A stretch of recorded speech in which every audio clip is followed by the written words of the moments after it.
अध्याय 331। वो एक सैनिक है। तो तुम मेरा पैसा हड़पने की कोशिश कर रहे हो। झांग शियाओ ने उन दोनों को घूर कर देखा। मोटे ताजे मालिक और दाजिन हंसते हुए बोले, अब तुम इसका क्या करोगे? मैंने कभी सोचा भी नहीं था कि कोई इतनी आसानी से अपना डायमंड कार्ड दे देगा। अरे लड़के, क्या तुम किसी घने पहाड़ी जंगल से आए हो? क्या तुम पहली बार किसी बड़े शहर में आए हो? मालिक ने इतना बेवकूफ इंसान पहले कभी नहीं देखा था। इसी तरह दाजिन कई वर्षों से लोगों को ठग रहा था, फिर भी उसने कभी किसी ऐसे व्यक्ति को नहीं देखा था जो किसी अजनबी पर इतनी आसानी से विश्वास कर ले। 9 मिलियन, इसे जीवन का सबक सीखने के लिए चुकाई गई कीमत समझो। अगर नहीं तो अगली बार शायद वो अपनी जान भी गंवा बैठे। तो फिर मुझे दया न दिखाने के लिए दोष मत देना। चूंकि झांग शियाओहो ने पुष्टि कर दी थी कि वे उसे धोखा देने की कोशिश कर रहे थे, इसलिए उसे उनके प्रति दयालु होने की आवश्यकता नहीं थी। सेना ने यह स्पष्ट कर दिया था कि किसी भी सैनिक को आम नागरिकों या जादूगरों से लड़ने की अनुमति नहीं थी, जब तक कि वे धोखाधड़ी या हिंसा जैसे आपराधिक कृत्यों में शामिल न हो। क्या आप झगड़ा करने की कोशिश कर रहे हो? क्या तुम्हें सच में लगता है कि हम सिर्फ एक साधारण जादू की दुकान है? दा नेयू, एर नेयू, सान नेयू, सी नेयू, इधर आओ। कोई यहाँ गड़बड़ करने की कोशिश कर रहा है, उसे पीटकर बाहर निकाल दो। दुकान के पीछे से मालिक चिल्लाया। कुछ ही देर में बनियान पहने 4 आदमी प्रकट हुए। उनमें से दानू नाम के एक व्यक्ति के पास प्रबल जादुई आभा थी। ये स्पष्ट था कि वो केवल एक साधारण जादूगर नहीं था। कोई फिर से मुसीबत मोल ले रहा है। अरे, इस बार तो कोई नौजवान है। अगर अक्ल है तो यहां से चले जाओ। मुझसे पंगा मत लेना, वरना बहुत तकलीफ होगी। दानू हंस पड़ा। जी हाँ, हमारे बड़े भाई तो एक मशहूर शिकारी है। उन्होंने तो एक टीम के साथ योद्धा स्तर के दानव को मार गिराया था। तुम्हारे जैसे नौकर स्तर के दानव को देखकर डर के मारे पैंट गीली कर लेने वाले बच्चे को तो घर जाकर दूध पी लेना चाहिए। पांचों के समूह ने झांग शियाओहो का तुरंत मजाक उड़ाया। झांग शियाओहो थोड़ा भोला भाला दिखता था, मानो कोई छात्र हो जिसने अभी तक समाज में कदम नहीं रखा हो। ऐसे व्यक्ति को डराना सबसे आसान होता है। क्या मुझे प्रभावित होना चाहिए? झांग शियाओहो ने दुकानदार की ओर देखते हुए मुस्कुराते हुए कहा, आपके हाथ में जो हीरा कार्ड है उसमें 3 मिलियन है, जो मैंने अभी अभी बेचे गए एक उपकरण से प्राप्त किए हैं। शेष 6 मिलियन 12 योद्धा स्तरीय दानव राक्षसों और 231 सेवक स्तरीय दानव राक्षसों को मारकर प्राप्त किए हैं। सेना में जिन दानव राक्षसों को हम स्वयं मारते हैं वे हमारे होते हैं। चारों चोर एक पल के लिए स्तब्ध रह गए। उन्होंने झांग शियाओहो को एक बार फिर से देखा और फिर जोर से हंसने लगे। हा हा हा हा हा हा हा हा, ये तो बहुत मजेदार है।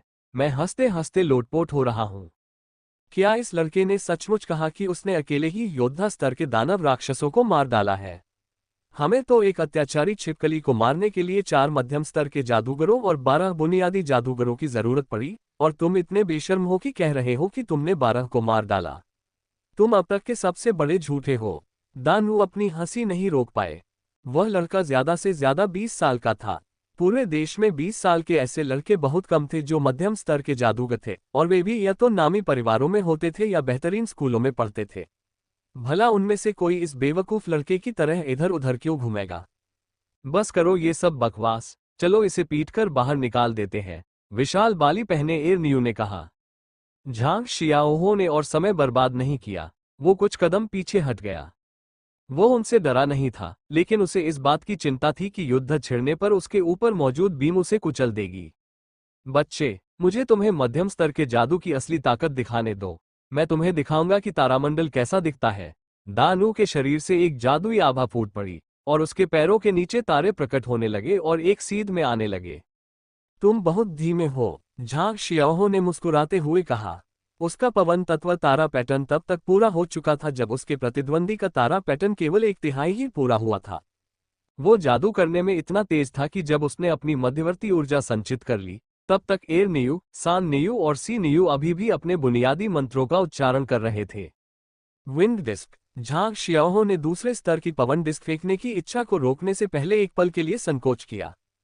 बवंडर। झांग शियाओहो के नियंत्रण में एक तेज हवा का झोंका आया, जो देखते ही देखते एक शक्तिशाली बवंडर में बदल गया। जिस क्षेत्र में यह फैला वो बढ़ता गया और दुकान में मौजूद हर चीज को अपने अंदर समेट लिया, जिससे कांच की अलमारियां चकनाचूर हो गईं। बवंडर की तीव्र हवा के झोंके ने दानू को, जो एक मध्यवर्ती स्तर का जादूगर भी था, हवा में उठा लिया। हे भगवान, हे भगवान! मोटे ताजे दुकानदार और दाजिन बवंडर से बुरी तरह डर गए। वे जल्दी से दुकान के पीछे भाग गए। हालांकि बचने का कोई रास्ता नहीं था, क्योंकि बवंडर ने दीवारों को उखाड़ फेंका और बाकी 3 जादूगरों को भी हवा में खींच लिया। इस समय सड़क आमतौर पर शांत रहती थी, लेकिन जब आसपास के पड़ोसियों ने बवंडर को जादू की दुकान को नष्ट करते देखा तो वे सहम गए। हवा इतनी तेज थी कि पूरे घर को उखाड़ सकती थी, इंसानों की तो बात ही छोड़िए। पूरी जादुई दुकान ढह गई। बवंडर के अंदर खड़े झांग शियाओ ने तुरंत जादू वापस ले लिया, क्योंकि उन्हें डर था कि इससे आसपास के निर्दोष लोगों को चोट लग सकती है। हालांकि दुकान के अंदर मौजूद लोग इससे पूरी तरह चकित रह गए। दुकान का पुराना स्वरूप पूरी तरह बदल चुका था। जमीन पर कांच के टुकड़े बिखरे पड़े थे। बस एक खाली ढांचा ही बचा था। झांग शियाओ मलबे के ऊपर चढ़ गया और अन्य जादूगरों की ओर देखे बिना ही मोटे मालिक और दाजिन के पास चला गया, जो उसे ऐसे देख रहे थे मानो वह कोई शैतान हो। मेरा डायमंड कार्ड। झांग शियाओ किसी को मारना नहीं चाहता था। दरअसल दुकान के मालिक जैसे अनैतिक विक्रेता से निपटने में एक जादूगर की नागरिक जिम्मेदारी काफी कम होती। मोटे ताजे मालिक का शरीर कांच के टुकड़ों से सना हुआ था और उसके कपड़े फटे हुए थे। उसके पूरे शरीर पर कट और चोट के निशान थे। उसने कांपते हुए हीरे का कार्ड झांग शियाओ को वापस सौंप दिया।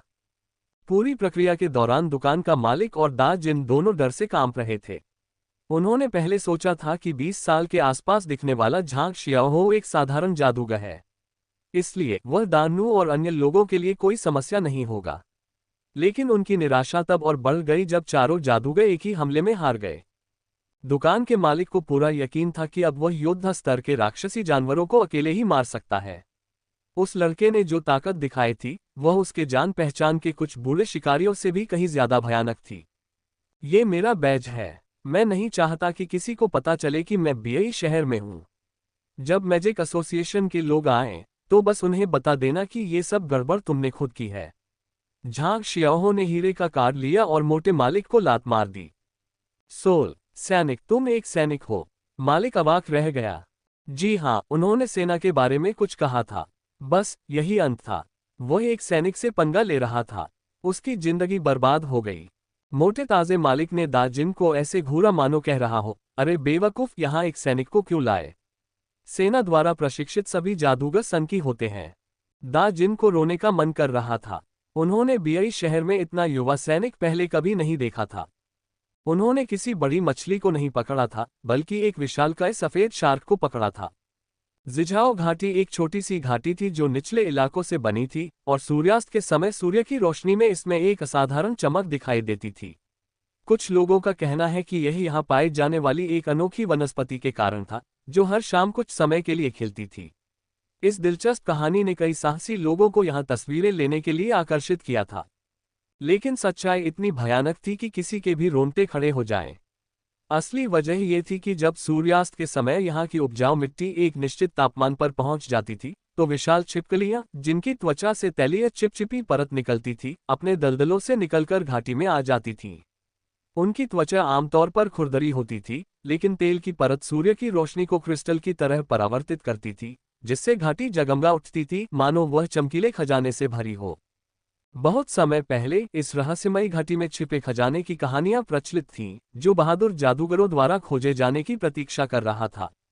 हालांकि कई जादूगरों की हत्या के बाद जब रहस्यमयी और खूबसूरत पर्दे के हटने का सच सामने आया, तो बहुत से लोग दंग रह गए। जैसे जैसे राक्षसों का झुंड अपना इलाका बढ़ाता गया, मनुष्य धीरे धीरे डोंगटिंग झील से दूर होते गए। कई लोग सुरक्षित शहरों में चले गए, और इसलिए जिझाओ घाटी की भयावह कहानी अभी भी उनकी आने वाली पीढ़ियों के बीच फैलती रही। जिझाओ घाटी की ओर जाने वाली एक कीचड़ भरी सड़क पर पूरी तरह से सुसज्जित शिकारियों का एक समूह धीरे धीरे उस खतरनाक जगह की ओर बढ़ रहा था। शाम का समय था। जिझाओ घाटी हमेशा की तरह एक खूबसूरत चमक बिखेर रही थी। शायद अगर सच्चाई पता न होती तो यह एक बड़ा आकर्षण बन जाता, क्योंकि घाटी से निकलने वाली चमक वाकई अद्भुत थी। मेरा यकीन मानो, जिझाओ घाटी में जरूर कोई खजाना होगा। मैं शर्त लगाता हूँ, लाल बालों वाले एक युवक ने अपनी छाती थपथपाते हुए कहा। अरे जबान संभाल कर बात करो, हमारे समूह में अभी भी एक महिला है। सिर पर रुमाल बांधे एक आदमी ने कहा। उसने जानबूझकर तंग कपड़े पहनी उस महिला की ओर तिरछी नजर डाली, जो यात्रा के बीच में समूह में शामिल हुई थी। महिला ने सेना के हरे रंग की पैंट पहनी हुई थी। ढीली ढाली पैंट उसके बड़े कूल्हों को छुपा नहीं पा रही थी, वहीं उसकी लंबी सुडौल टांगें, जो ऊंची एड़ी के जूते न पहनने के बावजूद बिल्कुल सीधी थी, पुरुषों के मन में कामुक विचार भर रही थी। शायद हल्की गर्मी के कारण उस महिला ने अपना जैकेट उतार दिया था। उसने सिर्फ एक काला चेस्ट बाइंडर पहना हुआ था। उसके आकर्षक स्तनों को देखकर जिन पुरुषों में हार्मोनल बदलाव हो रहे थे, वे अपनी शारीरिक जरूरतों को पूरा करने के लिए जंगल की ओर चले गए। अन्यथा उन्हें डर था कि वे जंगल में कोई गंभीर अपराध कर बैठेंगे, और यह भी ध्यान देने वाली बात थी कि समूह में प्रसिद्ध जादूगर और शिकारी शामिल थे। सुडौल बदन वाली महिला को टिप्पणियों से कोई फर्क नहीं पड़ा। उसने अपने बालों को लकड़ी की एक शाखा से बांध रखा था, मानो वह हेयर क्लिप लाना भूल गई हो। उसके चेहरे और गर्दन पर पसीने की खुशबू साफ झलक रही थी। उसकी गहरी क्लीवेज गर्दन तक दिखाई दे रही थी, जो बेहद आकर्षक लग रही थी। उसका सरल और सहज पहनावा किसी तरह उसकी बेबाक शख्सियत को उजागर कर रहा था और पुरुषों के दिलों में हलचल मचा रहा था। वैसे यह महिला भी बड़ी साहसी है, अकेले ही डोंटिंग झील की घाटी में आई है। किस्मत से हमारी मुलाकात हो गई। अगर ये बेईमान शिकारियों का कोई गिरोह होता तो वे शायद उसके साथ बलात्कार करके उसे मार डालते और उसकी लाश को जंगल में फेंक देते, और किसी को कोई परवाह नहीं होती, नेता लियांग दाचुई ने पास खड़े अपने दोस्तों से कहा। नेताजी, कृपया इस बारे में बात न करें, नहीं तो मैं वही बदनाम इंसान बन जाऊंगा जिसका आप वर्णन कर रहे हैं। वह महिला बहुत आकर्षक है। हुआंग झुओसी ने उस महिला को दोबारा देखने से खुद को नहीं रोका। उनके बॉस ने जोर से खांसा। क्या हम व्यापार की बात कर सकते हैं? जीजाओ घाटी का खजाना हमें जरूर अमीर बना देगा, लाल बालों वाले आदमी ने सख्त चेहरे से कहा। लियांग दाचुई के नेतृत्व में ये पांचों व्यक्ति दाचुई शिकारी समूह के सदस्य थे। सभी मध्यम स्तर के जादूगर थे। ये समूह बीई शहर में अपेक्षाकृत प्रसिद्ध शिकारी समूह था। खजाने की लूट, इनामों या भाड़े के कामों में उनकी सफलता दर काफी प्रभावशाली थी। उनके मुखबिर ने उन्हें बताया था कि जीझाओ घाटी में लाखों या उससे भी अधिक मूल्य का खजाना छिपा हुआ है।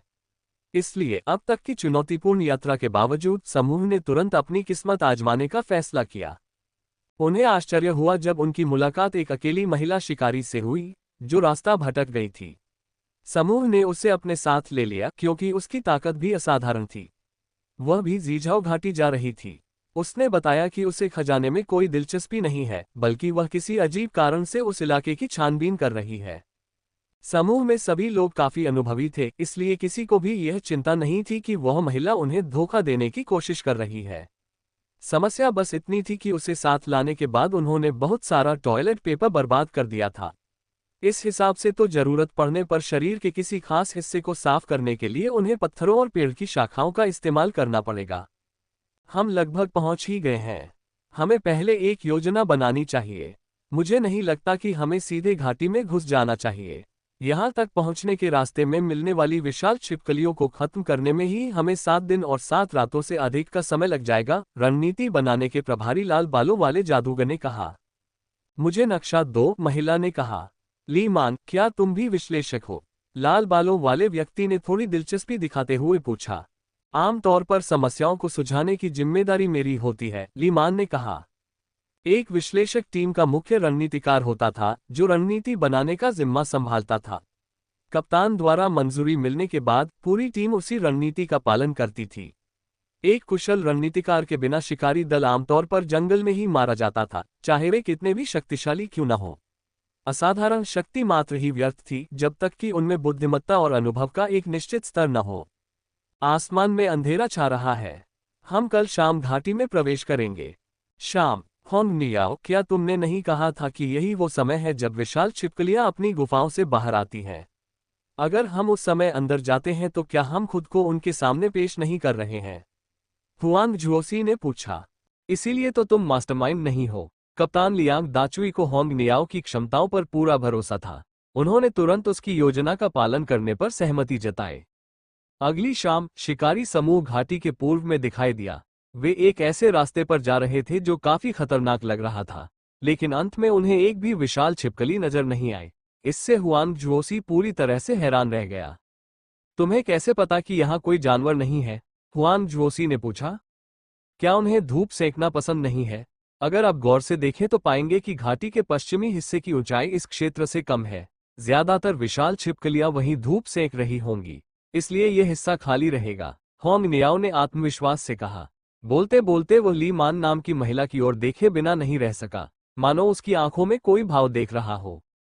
दुर्भाग्यवश ली मान के चेहरे पर स्वाभाविक रूप से सख्त भाव थे, इसलिए उन्होंने कोई प्रतिक्रिया नहीं दिखाई। घाटी में छिपे खजाने में उसकी कोई दिलचस्पी नहीं थी, लेकिन रास्ते में मिले विशालकाय छिपकलियों के शवों ने उसे उत्सुक कर दिया। वह शवों के पास गई और बुदबुदाई, बिजली से छेद हो गया। पल भर में मौत। मैं अपने लक्ष्य के करीब पहुंच रही हूं। अजीब बात है, यहाँ कुछ बिखरे हुए शव पड़े हैं, होंग नियाओ ने कहा, जो अपेक्षाकृत चौकस थी। ये तो आम बात है, क्योंकि विशाल छिपकलियां हमेशा अपने इलाके या साथी के लिए आपस में लड़ती रहती हैं। चलो, हम अपने खजाने के एक कदम और करीब आ गए हैं। हाँ हाँ हाँ, बहती मिट्टी मिलते ही हम सब अमीर हो जाएंगे। बेपरवाह हुआंग झुओसी जोर से हंस पड़ा। उसकी चीख सुनकर सबका चेहरा अजीब हो गया। उन्होंने अनजाने में ली मान नाम की महिला की तरफ देखा। बेवकूफ, तुमने वह पृथ्वी तत्व आत्मा बीज उजागर कर दिया जिसकी हमें तलाश थी। बहती मिट्टी एक उच्च गुणवत्ता वाला पृथ्वी तत्व आत्मा बीज है। इसका अनुमानित बाजार मूल्य लगभग 30 मिलियन RMB है। कसम से, अगर तुमने इसे बिगाड़ा तो मैं तुम्हारी खाल उतार दूंगा। कप्तान लियांग दाचुई ने हुआंग झुओसी को घूरते हुए कहा। हुआंग झुओसी ने एक अजीब सी मुस्कान दी। उसने ली मान की ओर देखा और पाया कि वह उन्हें बस उदासीनता से देख रही थी। ऐसा लग रहा था कि उसे बहती मिट्टी जैसे आध्यात्मिक स्तर के आत्मा बीज में कोई खास दिलचस्पी नहीं थी। घाटी में पहुंचते ही उन्होंने उसकी अद्भुत चमक देखी। ढलते सूरज की सुनहरी धूप ने विशाल छिपकलियों पर एक सुनहरी चादर बिछा दी थी, जो हिलती डुलती हुई मटक रही थी। घाटी का आधा हिस्सा तो उनसे भरा ही था, यहाँ तक कि पहाड़ की ढलान भी विशाल छिपकलियों से आच्छादित थी। दूर से देखने पर ऐसा लग रहा था मानो पूरा इलाका सोने से ढका हो। हे भगवान, यहाँ कितनी विशाल छिपकलियां हैं! होंग नियाओ ने इस अद्भुत दृश्य को देखकर विस्मय से कहा। दृश्य की प्रशंसा करने के बजाय उसे ऐसा लगा जैसे उसकी खोपड़ी सुन्न हो रही हो। अगर किसी तरह वे घाटी में घिर गए तो वे भेड़ियों के झुंड में घुसने वाली भेड़ों की तरह होंगे, जिनके बचने की कोई संभावना नहीं होगी। कैप्टन, क्या आप वाकई अंदर जाने का फैसला कर रहे हैं?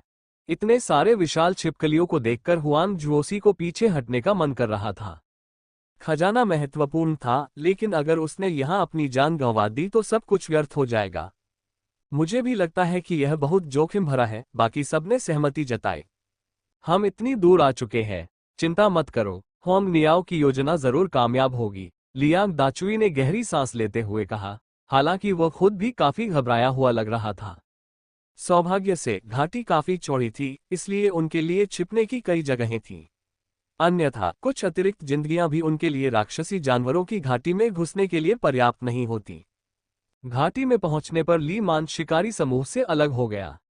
वह भी काफी दिलचस्पी रखती थी, लेकिन ये बात समझ में नहीं आती कि अगर कोई कमांडर उन लोगों का फायदा उठाए जिन्होंने जानकारी इकट्ठा करने, योजना बनाने और पृथ्वी तत्व आत्मा बीज प्राप्त करने के लिए अपनी जान जोखिम में डालने में बहुत मेहनत की है। ली मान लाशों के निशानों का पीछा करती हुई आगे बढ़ी। शिकारी समूह ने अलग होने का फैसला किया क्योंकि वे जानते थे कि वह किसी और चीज की तलाश कर रही है। उनकी दिलचस्पी खजाने में ज्यादा थी, क्योंकि जब उनके पास पैसा होगा तो वे किस तरह की महिला को नहीं ढूंढ पाएंगे। हालांकि समूह के घाटी में प्रवेश करने के कुछ ही समय बाद एक फुर्तीला व्यक्ति उनके पीछे पीछे चलने लगा। उसने अलग अलग हो चुके शिकारियों के समूह और महिला जादूगरनी पर एक नजर डाली और जमीन पर पड़े शवों का जल्दी से मुआयना किया। अंत में उसने महिला जादूगरनी के पीछे जाने का फैसला किया। वह व्यक्ति कोई और नहीं बल्कि झांग शियाओहो था, जिसने अकेले ही डोंगटिंग झील में घुसपैठ करने के लिए सेना छोड़ दी थी। दरअसल वो बियाई शहर से वांग दाचुई के समूह का पीछा करते हुए आया था। अनुभवी शिकारियों ने यात्रा के दौरान उसकी मौजूदगी पर जरा भी ध्यान नहीं दिया था। झांग शियाओहो सेना में मुख्य रूप से जासूसी और निगरानी का काम संभालता था। बैटलमेच के बीच उसे एक विशेष बल का सैनिक माना जाता था, हालांकि यह उसके पास मौजूद दो तत्वों से गहराई से जुड़ा हुआ था। भाई फैन, मैं तुम्हें ढूंढने के बहुत करीब हूँ। पास में पड़े शवों की मौत के कारणों को देखकर झांग शियाओहो का आत्मविश्वास और भी बढ़ गया। ली मान ने शवों का पीछा करते हुए अपनी खोज जारी रखी। उसे विश्वास था कि वह डोंगटिंग झील के मृत्युदूत को ढूंढने के बहुत करीब है। ये शब्द हंटर यूनियन में तब सामने आया जब डोंगटिंग झील के पास बड़ी संख्या में विशाल छिपकलियां मृत पाई गईं। जब शिकारियों ने देखा कि सभी विशाल छिपकलियों के शरीर पर एक जैसे घाव थे, तो उन्होंने उनके हत्यारे को डोंगटिंग झील का मृत्यु प्रभु नाम दिया। ली मान इस मामले की जांच के लिए भेजी गई सैन्य प्रतिनिधि थी। डोंगटिंग झील काफी समय से एक संवेदनशील और खतरनाक इलाका रहा था, इसलिए वह किसी भी छोटी से छोटी बात को नजरअंदाज नहीं करना चाहती थी।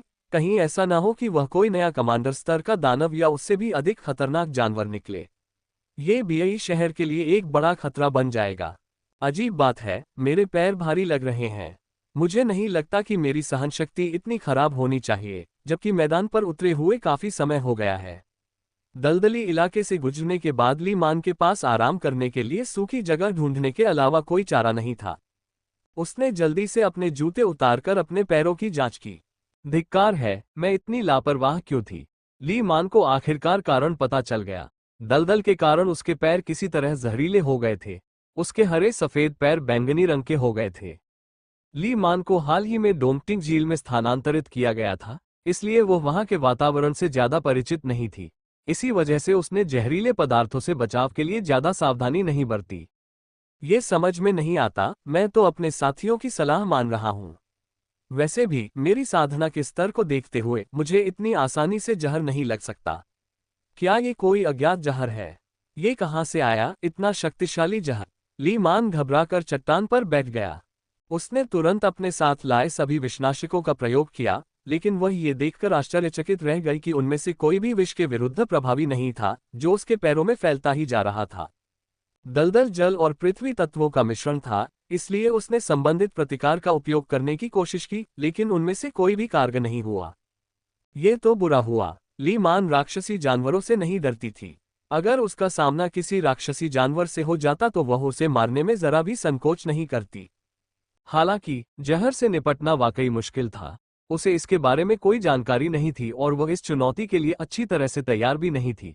उसे समझ नहीं आ रहा था कि इस स्थिति में उसे क्या करना चाहिए। शिकारी तो बहुत दूर चले गए होंगे। क्या मुझे मदद के लिए सिग्नल भेजना चाहिए? सेना किसी को भेज देगी, लेकिन अगर उन्हें पता चला कि जहर खाने की वजह से मैं मिशन पूरा नहीं कर पाए, तो सब मुझ पर हंसेंगे। वैसे भी उन बूढ़े कमीनों को मेरा बीआई मुख्यालय के मामलों में दखल देना बिल्कुल पसंद नहीं था। ली मान ने दांत भींचे और यह विचार छोड़ दिया। उसने जहर को साफ करने के लिए अन्य तरीके भी आजमाए, लेकिन उसकी ताकत उसकी उम्मीदों से कहीं अधिक थी। जब बैंगनी जहर ली मान के घुटनों तक पहुंचा, तो उसे आखिरकार अपने मूर्खतापूर्ण फैसले पर पछतावा हुआ। ये जहर निश्चित रूप से कोई साधारण जहर नहीं था। जैसे जैसे आसमान में अंधेरा छाने लगा, ली मान को चक्कर आने लगे। अब उसके लिए संकेत भेजना काफी मुश्किल होगा। सिग्नल भेजने से पहले उसे कुछ तैयारियां करनी होंगी, अन्यथा एक सामान्य सिग्नल से ही उसकी लोकेशन दानवों के सामने उजागर हो जाएगी। ली मान ठंडी चट्टान से टेक लगाकर जोर जोर से हांफने लगी। उसके शरीर में जहर फैलता जा रहा था। ली मान हिल डुल नहीं पा रही थी। उसकी पलकें भारी हो रही थीं और उसे अपने आसपास मौजूद विशाल छिपकलियों की दूर से आती हुई चीखें सुनाई दे रही थीं। उसे पता नहीं था कि उसकी जगह ठीक से छिपी है या नहीं। वो बस यही प्रार्थना कर सकती थी कि विशाल छिपकलियां उसे देख न लें, वरना। जैसे ही ली मान बेहोश होने लगी, उसे अपने सामने से एक तेज बिजली का झटका महसूस हुआ। ये झटका उसकी ओर रेंग रही एक विशाल छिपकली से टकराया और उसे तुरंत मार डाला। ली मान का दिल एक पल के लिए धड़कना भूल गया। उसकी किस्मत कितनी खराब थी। एक तो वह किसी तेज जहर के कारण हिल डुल भी नहीं पा रही थी, और अब डोंगटिंग झील का मृत्युदूत भी सामने आ गया था। बिजली गिरने से ज्यादातर विशाल छिपकलियां मर चुकी थीं। ली मान को पूरा यकीन था कि उसकी ओर आ रही आकृति वही है जिसकी वह तलाश कर रही थी। एक जर्जर गुफा में फटे पुराने कपड़े पहने एक आदमी एक धधकती आग के पास गुफावासी की तरह बैठा था। दूसरी ओर एक बेहद सुडौल छाती वाली महिला लेटी थी, जिसकी छाती लगातार धड़क रही थी। महिला की सेना के हरे रंग की पैंट उतार दी गई थी, जिससे उसकी गुलाबी रंग की अंतर्वस्त्र दिखाई दे रही थी। कपड़े का वो छोटा सा टुकड़ा उसके सुडौल नितंबों को पूरी तरह से ढकने में असमर्थ था, जो पूरी तरह से खुले हुए थे और आग की रोशनी में और भी आकर्षक लग रहे थे। गुफा, अलाव, एक पुरुष और एक महिला, इस तरह की व्यवस्था किसी की भी कल्पना को आसानी से उत्तेजित कर सकती है। एक औरत इस जगह पर क्यों आएगी? उस आदमी ने बुदबुदाते हुए कहा। हम, महिला ने धीमी सी आह भरी। अचानक गुफा का वातावरण शुष्क हो गया, क्योंकि किसी के मुंह से लार निकलने की आवाज सुनाई दी। अरे यार, मैं उसके पैंट वापस पहनाना भूल गया। जैसे ही यह विचार उस आदमी के मन में आया, ली मान को होश आ गया। आंखें खुलते ही उसने खाली चेहरे से अपने आसपास देखा और पाया कि लंबे बालों वाला एक आदमी किसी गुफावासी की तरह उसे घूर रहा है। उसने तुरंत अपना ध्यान केंद्रित किया और अचेतन रूप से जादू का जाप करने लगी। तुम्हें जहर दिया गया है। गुफारवासी मुस्कुराया और अपने दांत दिखाए। उसके नुकीले दांत काफी तेज थे, मानो हवा में लटकती दो तलवारें हों। तुम एक शिकारी हो? ली मान ने शांत स्वर में पूछा और अपने विचारों को इकट्ठा किया। उसके एक पल के लिए हकलाने का कारण ये था कि वह आदमी किसी गुफारवासी जैसा दिखता था। यहां तक कि बेहद खराब हालत वाला शिकारी भी उससे बेहतर दिखता। वो यह नहीं बता सकती थी कि वो कितने समय से जंगल में रह रहा था। कमोबेश, कम से कम मैं थोड़े समय में इस जगह को छोड़कर नहीं जा पाऊंगा, उस व्यक्ति ने मुस्कुराते हुए कहा।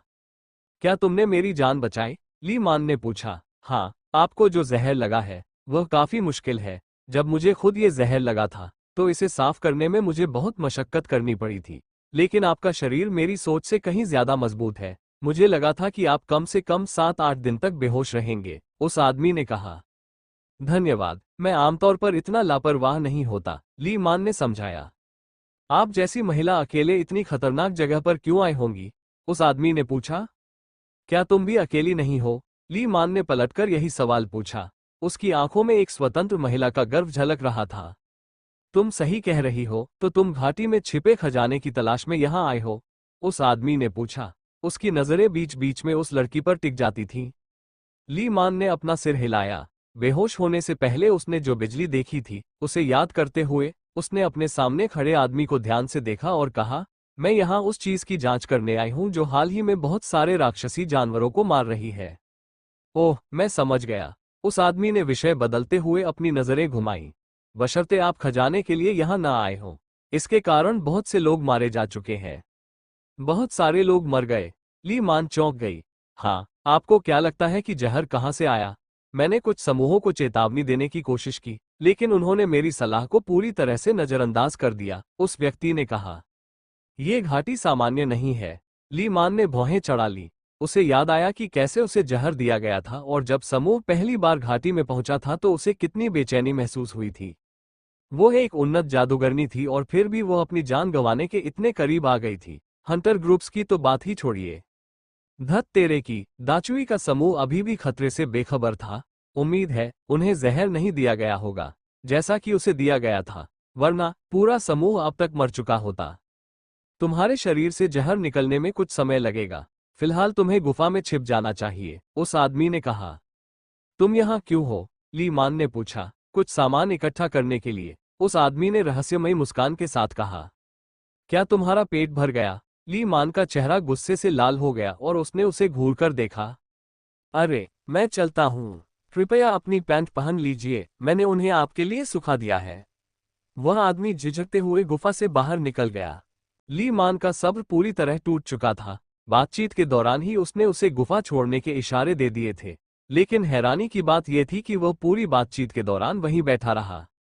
अगर उसने उसकी जान न बचाई होती तो वो उसे अपनी पैंट उतारने के लिए कभी माफ न करती।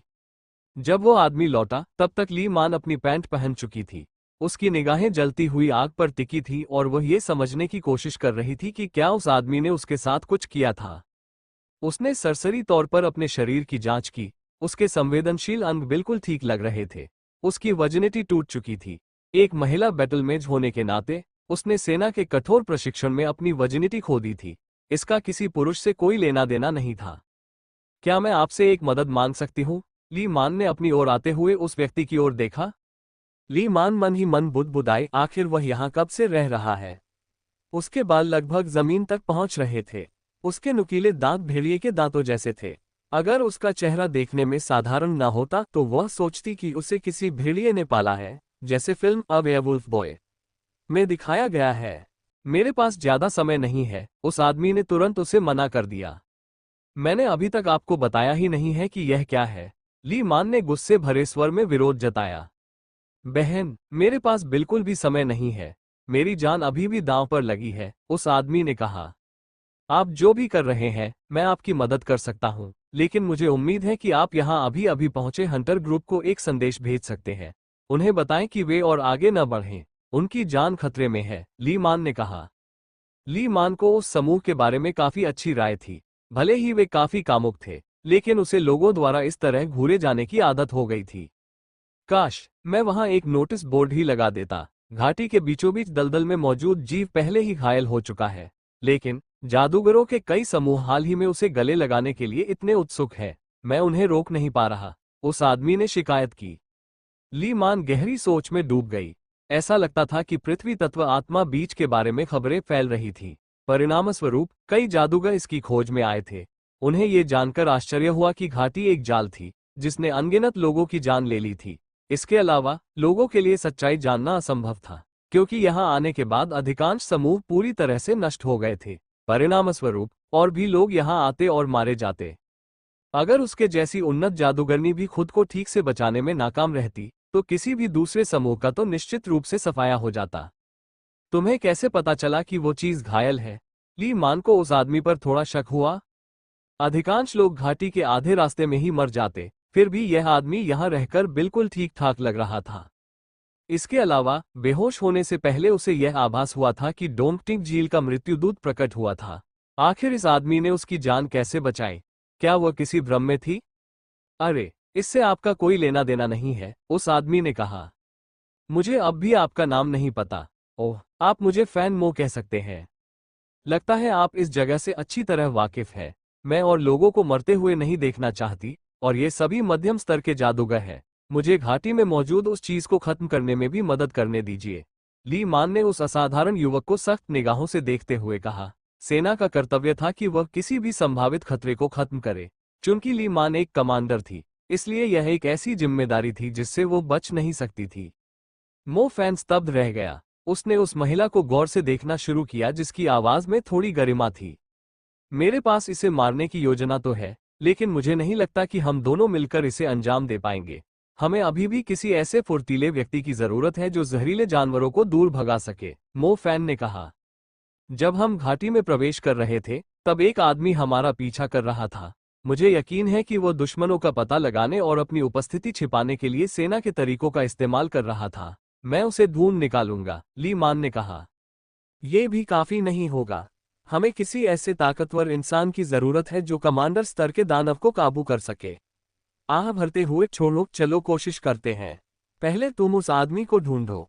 साफ साफ कह रहा हूं, जो चीज मुझे चाहिए उसे लेने की कोशिश मत करना, वरना तुम सब जल्द ही मर जाओगे, मो फैन ने कहा।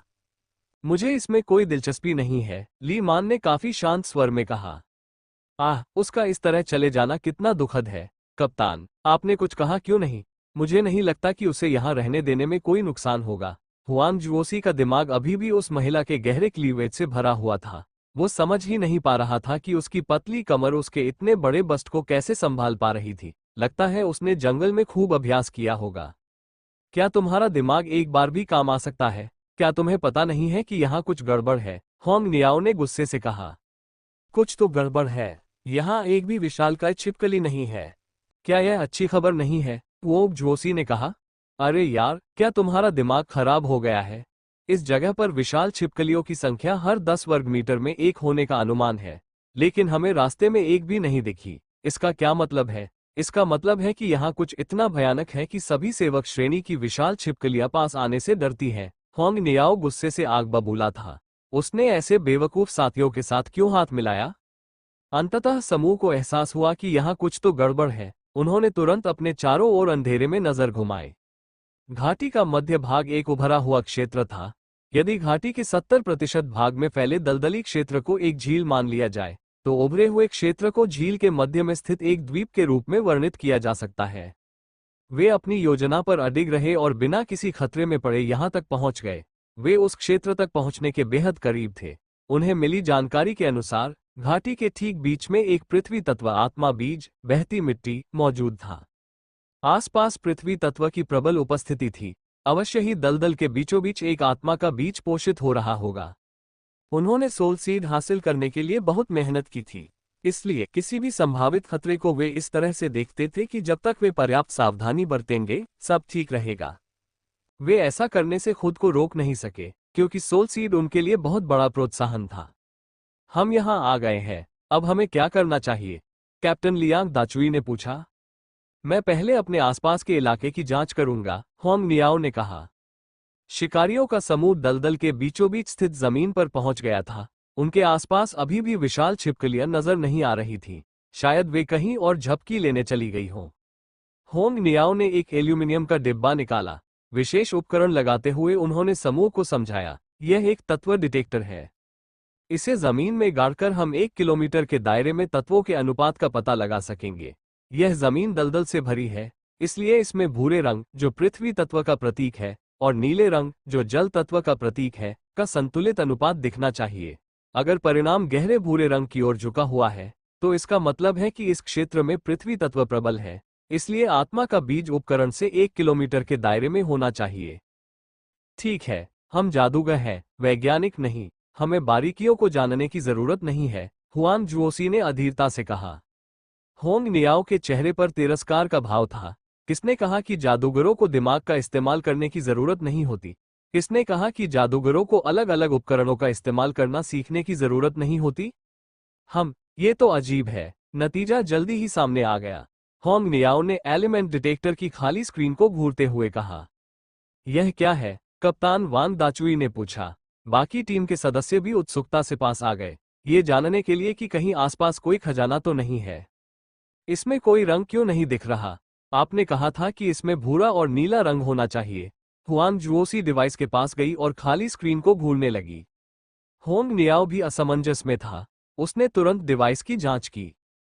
इसमें रंग क्यों नहीं है? ये तो बस साधारण जमीन है। उपकरण को कम से कम भूरा रंग तो दिखाना चाहिए, लेकिन ये कुछ भी क्यों नहीं दिखा रहा?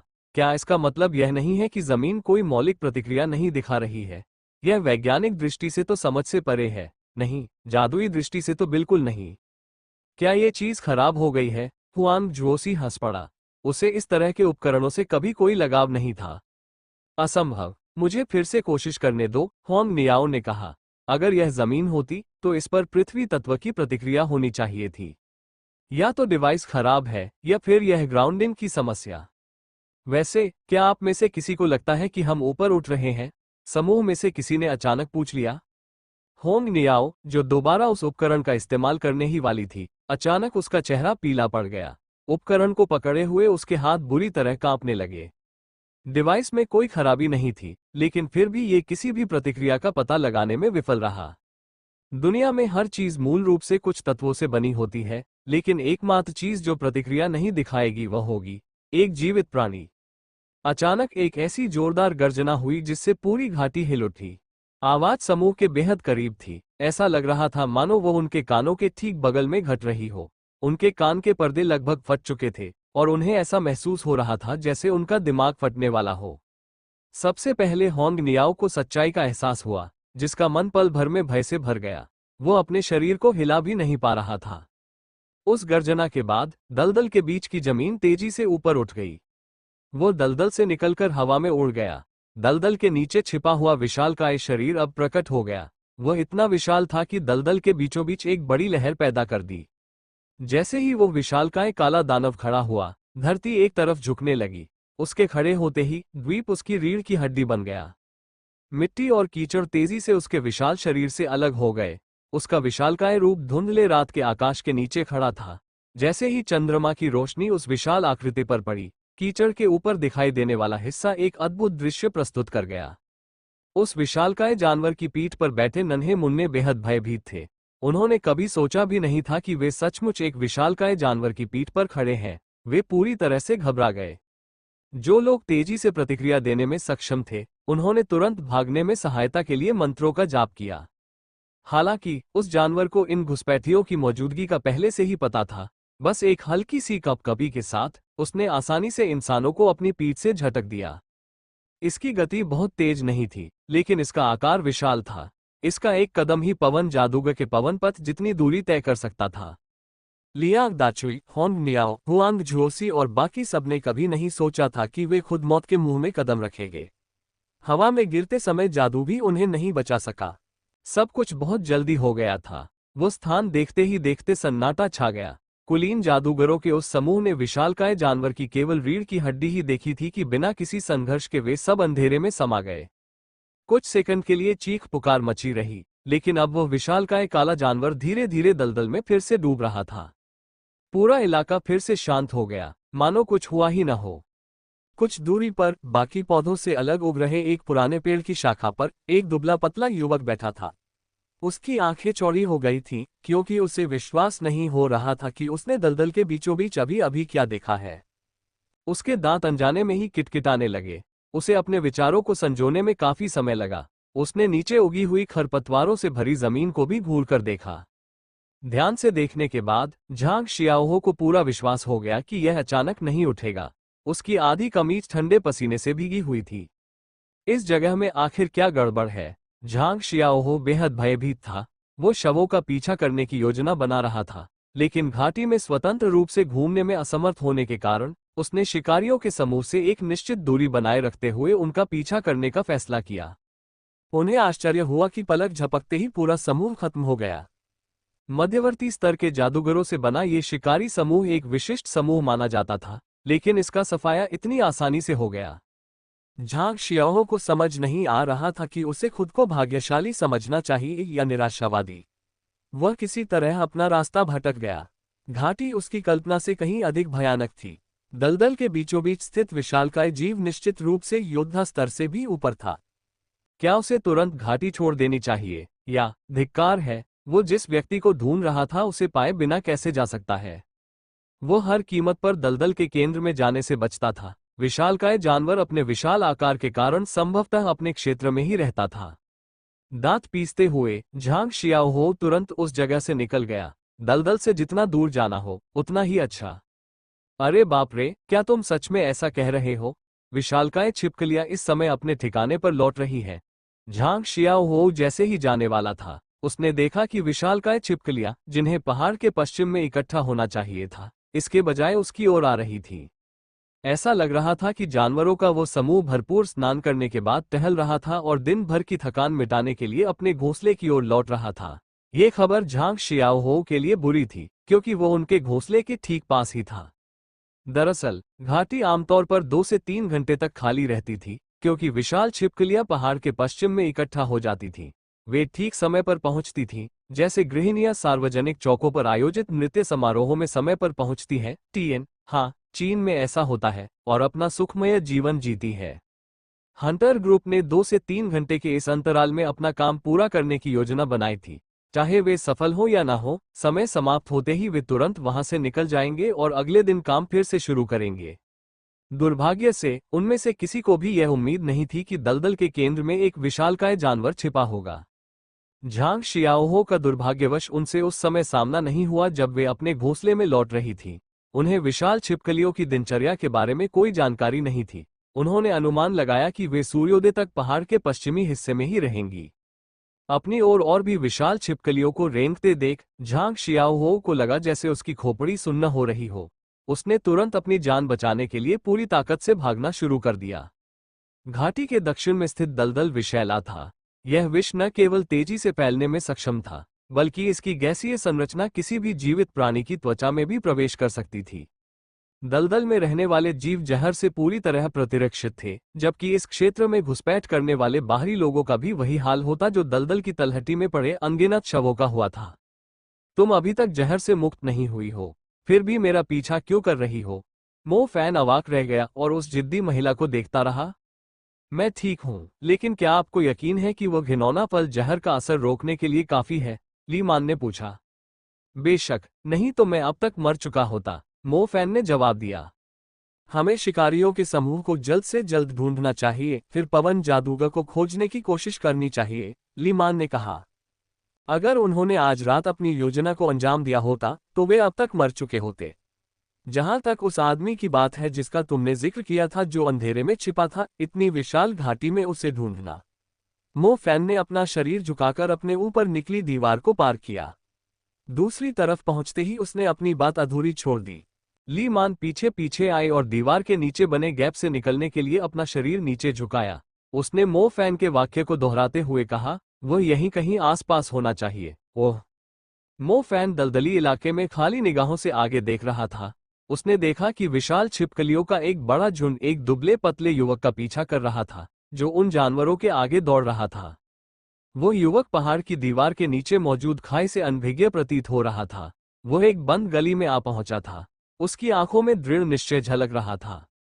तुम बेवकूफो, तुम्हारे दादा हाओ तुम्हारी जमकर पिटाई करने वाले हैं, ये जानते हुए कि अब भागने का कोई रास्ता नहीं बचा है। झांग शियाओ हाओ ने गहरी सांस ली और खुद को सुबह होने तक विशाल छिपकलियों के साथ लंबी लड़ाई के लिए तैयार किया। कम से कम 70 विशालकाय छिपकलियां उसका पीछा कर रही थीं।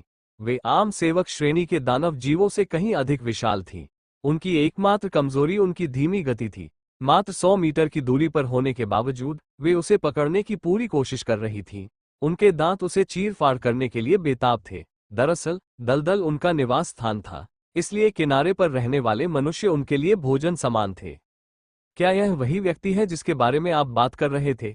मो फैन ने उस व्यक्ति को करीब से देखने की कोशिश की, लेकिन उसे केवल एक धुंधली आकृति ही दिखाई दी। ली मान ने भी एक नजर डालने के बाद सिर हिलाया। संभवतः ली मान अपने विचारों में खोई हुई थी। उसे लगा था कि उस व्यक्ति को ढूंढने में कुछ समय लगेगा, लेकिन हैरानी की बात यह थी कि घाटी के पास पहुंचते ही वे अचानक उससे मिल गए। यह महज एक संयोग था। अरे, मैं उनसे भिड़ना नहीं चाहता। यहाँ एक रास्ता है, जल्दी आओ। मो फैन ने पहाड़ की दीवारों के नीचे की खाई से उस मूर्ख युवक को हाथ हिलाकर इशारा किया। झांग शियाओहो ने पीछे मुड़कर देखा तो उसे एक जंगली दिखने वाला आदमी और वह रहस्यमयी महिला दिखाई दी जो पहले शिकारियों के समूह के साथ थी। ओह, आ रहा हूं। झांग शियाओहो दीवार के नीचे की खाई की ओर रेंगता हुआ बढ़ा। विशाल छिपकलियां उस खाई को पार नहीं कर पाईं, इसलिए उन्होंने पीछा करना छोड़ दिया। तीनों घोर अंधेरे में आगे बढ़ते रहे। झांग शियाओहो ने सबसे पहले चुप्पी तोड़ी और कहा, मेरी जान बचाने के लिए धन्यवाद। चिंता मत करो, हमें तुमसे भी कुछ बात करनी है। वैसे दोस्त, तुम्हारी आवाज जानी पहचानी लग रही है। मो फैन ने अंधेरे में जवाब दिया। अजीब बात है, आपकी आवाज मुझे भी जानी पहचानी लग रही है।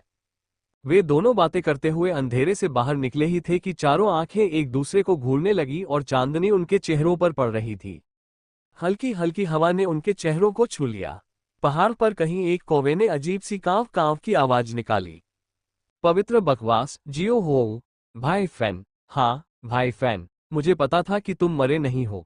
झांग शियाओहो ने मो फैन को गले लगा लिया, हालांकि उसका शरीर बदबूदार कीचड़ से लथपथ था। बो सिटी में एक दूसरे को विदाई दिए हुए उन्हें 2 साल हो गए थे। जब मो फैन को पता चला कि उसका दोस्त खास तौर पर उसे ढूंढने आया था, तो उसके दिल में एक गर्मजोशी का संचार हुआ। मो फैन को डोंगटिंग झील की खतरनाकता का पूरा ज्ञान था, फिर भी झांग शियाओहो अकेले ही वहां जाने को तैयार था। अपने दोस्त की इस बेपरवाही को देखकर वो पूरी तरह अवाक रह गया।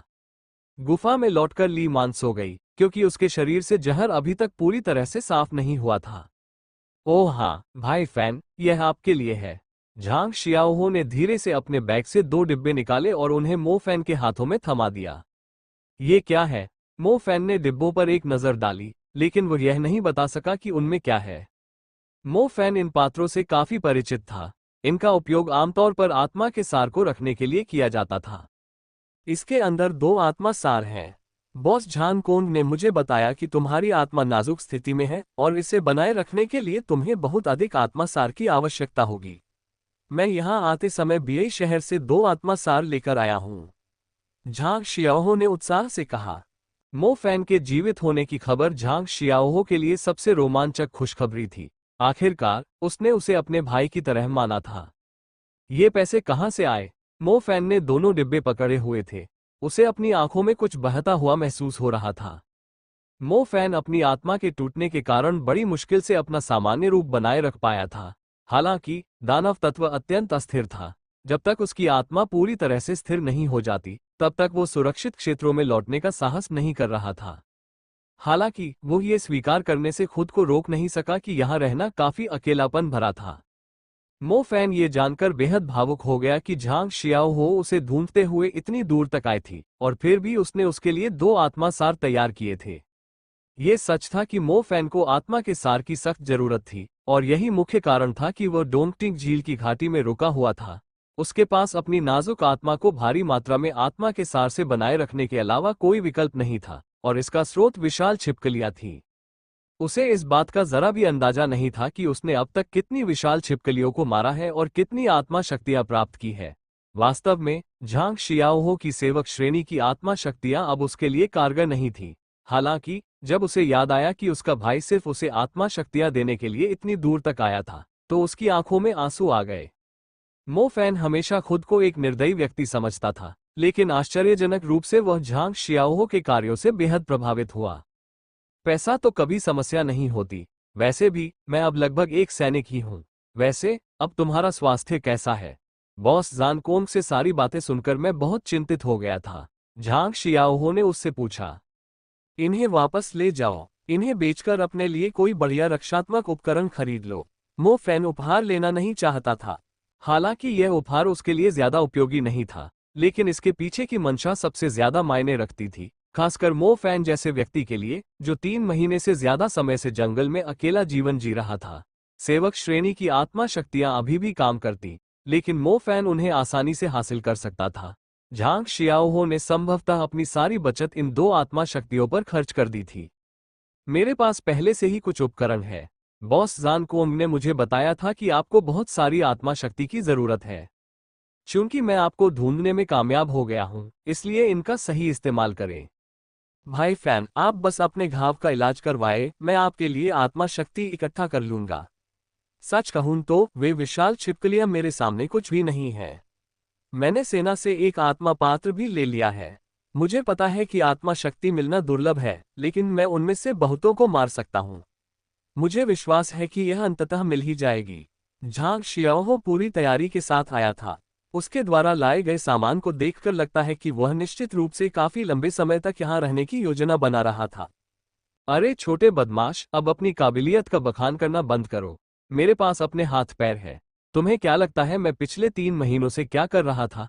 मो फैन ने गुस्से में कहा। हाँ बिल्कुल सही, चलो मिलकर इन राक्षसों को मारते हैं। अगर हम साथ मिलकर काम करें तो मुझे लगता है कि डोंगटिंग झील के मृत्युदूत को भी हमारे लिए रास्ता बनाना पड़ेगा।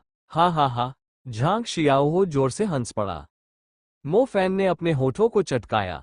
वह दुविधा में था कि क्या उसे डोंगटिंग झील के मृत्युदूत के बारे में झांग शियाओहो को सच बताना चाहिए या नहीं। फिर उसने दोबारा सोचा और सच न बताने का फैसला किया, ताकि उसका भरोसा न टूटे। इसके अलावा झांग शियाओहो बिल्कुल सही समय पर आया था, क्योंकि उसे एक मददगार की सख्त जरूरत थी। मो फैन कुछ दिनों से घाटी में डेरा डाले हुए था। उसका लक्ष्य वास्तव में दलदल के केंद्र में स्थित राक्षस था। ये कमांडर स्तर का एक दानव था, जो इस समय घायल था। मो फैन को यह नहीं पता था कि यह कैसे घायल हुआ, लेकिन उसने अपने दानव रूप में भी इससे लड़ाई की थी, इसलिए उसे पूरा भरोसा था कि वह इसे मार सकता है। मो फैन को कमांडर स्तर की आत्मा की सख्त जरूरत थी, चाहे वो सोल रेमनेंट हो या सोल एसेंस। घायल कमांडर स्तर का दानव मो फैन की एकमात्र आशा था। अन्यथा यदि दानव तत्व फिर से नियंत्रण खो देता तो उसकी आत्मा निश्चित रूप से चकनाचूर हो जाती, क्योंकि वो अत्यधिक बोझ सहन करने में असमर्थ हो जाती। दानव तत्व ने उसे अविश्वसनीय शक्ति प्रदान की, लेकिन बदले में उसने अपने शरीर और आत्मा की ऊर्जा का त्याग कर दिया। वास्तव में मो फैन जानकोंग से इसलिए नहीं भागा क्योंकि उसने अपने शरीर पर नियंत्रण खो दिया था, बल्कि इसलिए भागा क्योंकि वह अच्छी तरह जानता था कि सेना उसे पर्याप्त मात्रा में आत्मासार प्रदान नहीं कर पाएगी, इसलिए उसने स्वयं उन्हें प्राप्त करने का निर्णय लिया था। लिटिल लोच पेंडेंट की मदद से मो फैन आसानी से आत्मासार इकट्ठा कर सकता था। उसे बस राक्षसी जानवरों को मारना था। वो आत्मा के अवशेषों को एकत्रित करने में सक्षम था, जिन्हें अंततः परिष्कृत करके आत्मा के सार में परिवर्तित किया जाएगा। अगर उसकी किस्मत अच्छी रही तो उसे तुरंत सोल एसेंस भी मिल सकते हैं, जिससे निश्चित रूप से उसके ठीक होने में मदद मिलेगी। मो फैन के लिए यह आश्चर्य की बात थी कि पहले सोल ब्रेकडाउन में उसकी जान बाल बाल बची। मो फैन के पास अपने राक्षसी रूप में उन दानवों का संहार करने के अलावा कोई विकल्प नहीं था। डोंगटिंग झील में विशाल छिपकलियों की संख्या पहले से ही बहुत अधिक हो गई थी। सेना ने उनकी संख्या को नियंत्रित करने की योजना बनाई थी और जादूगरों और शिकारियों को उन्हें खत्म करने के लिए प्रोत्साहित कर रही थी। मो फैन के पास समाज के लिए एक नेक काम करने के अलावा कोई विकल्प नहीं था, और किसी तरह वो डोंगटिंग झील के कुख्यात मृत्युदूत के रूप में जाना जाने लगा। अगर उनकी भविष्यवाणियां सटीक थीं, तो लगभग 1 सप्ताह बाद उन्हें एक गंभीर आत्मिक विक्षोभ का अनुभव होगा। मो फैन ने 4 अलग अलग तत्वों को जागृत किया था। इस प्रकार कुल 4 आत्मा विघटन हुए। वो पिछले 3 से बच गया था, लेकिन उसका अंतर्मन उसे बता रहा था कि अंतिम विघटन पहले वालों की तुलना में कहीं अधिक शक्तिशाली होगा। लिटिल लोच पेंडेंट ने उसके लिए सेवक श्रेणी और योद्धा स्तर के कई आत्मा सारों को परिष्कृत किया था। हालांकि मो फैन को अब भी लग रहा था कि उसे सफलता की संभावनाओं को बढ़ाने के लिए कमांडर स्तर की आत्मा की आवश्यकता है। कमांडर स्तर के दानव से आत्मा का सार मिलने की संभावना अधिक होती है। यदि घायल कमांडर स्तर का दानव आत्मा का सार न भी दे तो भी उसके आत्मा अवशेष में पर्याप्त मात्रा में ऊर्जा मौजूद होती है। एक कमांडर स्तर के दानव जानवर को मारना आसान काम नहीं था, भले ही वो पहले से ही बुरी तरह घायल था। मो फैन का धैर्य टूटने लगा था। एक बार कमांडर स्तर का दानव जानवर अपनी चोट से उबर गया तो मो फैन के लिए उसे मारना नामुमकिन हो जाएगा, चाहे वह अपनी दानव शक्ति का इस्तेमाल ही क्यों न करे। सौभाग्य से झांग शियाओहो उसे ढूंढने के लिए इतनी दूर तक आया था और उसकी मदद करने के लिए यहाँ एक संभावित शक्तिशाली महिला जादूगरनी भी मौजूद थी, जिससे कमांडर स्तर के दानव जानवर को मारने की उसकी संभावना बढ़ गई। हम दलदल के केंद्र में मौजूद राक्षस को मार डालेंगे, मो फैन ने सीधे सीधे अपना इरादा स्पष्ट कर दिया। अब क्या? झांग शियाओहो की आंखें चौड़ी हो गईं क्योंकि उसके दिमाग में हंटर ग्रुप को उस विशालकाय छाया द्वारा जिंदा निगल लिए जाने की तस्वीर उभर आई। विशाल छिपकलियां उभयचर थीं। वे गुफाओं में रह सकती थीं, कीचड़ में सो सकती थीं, वनस्पतियों से अपना जीवन यापन कर सकती थीं और कभी कभी मांस भी खाती थीं। ऐसी बहुमुखी जीव प्रजाति से निपटना मुश्किल था। उनकी अनुकूलन क्षमता इतनी प्रबल थी कि उनकी कमजोरी ढूंढना कठिन था। इसका अर्थ ये भी था कि उनकी प्रजनन क्षमता असाधारण थी। 40 से 50 साल पहले यहाँ कुछ ही विशाल छिपकलियां हुआ करती थीं और अब वे धूप सेंकने के लिए कतार में लगने के लिए काफी थीं। एक बात तो निश्चित है, दलदल के बीच में छिपा हुआ प्राणी भी विशाल छिपकली प्रजाति का ही एक प्रकार था। मो फैन ने पहले जिस रेजिटल ड्रेक को देखा था वो ड्रैगन की नस्ल से मिश्रित एक विशाल छिपकली थी। तुलनात्मक रूप से जिसे वो अब निशाना बना रहा था, उसके पंख नहीं थे और उसका आकार रेजिटल ड्रेक से काफी बड़ा था। पिछले कुछ दिनों से तीनों दलदल के केंद्र में मौजूद उस विशालकाय जानवर को मारने की योजना बनाने की कोशिश कर रहे थे। ली मान अपनी नियमित खोज यात्रा से बुरी खबर लेकर लौटी थी। शिकारियों के दो समूह जल्द ही घाटी में प्रवेश करने की योजना बना रहे थे। ली मान ने उनके आने वाले प्रवेश द्वार को अवरुद्ध कर दिया था, जिससे उनकी योजना में केवल 1 या 2 दिन की देरी हुई थी। लगता है हमें कल ही कदम उठाना होगा, मो फैन ने कहा। वे शिकारियों को उस जानवर का शिकार बनने से नहीं रोक पाएंगे। इसके अलावा इससे उस जानवर को मारने की उनकी महत्वाकांक्षी योजना भी बर्बाद हो जाएगी। इसके अलावा मो फैन को लगा कि अगर वे इंतजार करेंगे तो जानवर का कवच काफी जल्द फिर से उग जाएगा। अलाव की हल्की रोशनी में मो फैन ने योजना बनाते हुए एक छड़ी से जमीन पर रेखाचित्र बनाना शुरू कर दिया। सबसे पहले जुवानवु छिपकली हमारी सबसे बड़ी समस्या है। भले ही वो बुरी तरह घायल हो गई हो, फिर भी उसकी ताकत हमारे बस की बात नहीं है। सब कुछ ठीक किए बिना हम उस पर हमला नहीं कर सकते। वह हमारा मुख्य निशाना है और वह भेष बदलने में माहिर है। उसके विशाल आकार को देखकर उसका अंदाजा मत लगाए। मैं आपको यकीन दिलाता हूं कि उसकी बुद्धि उन जादूगरों से कहीं ज्यादा है जिन्हें वो जिंदा खा चुकी है। मो फैन ने जमीन पर उस जीव की स्थिति का चित्र बनाया।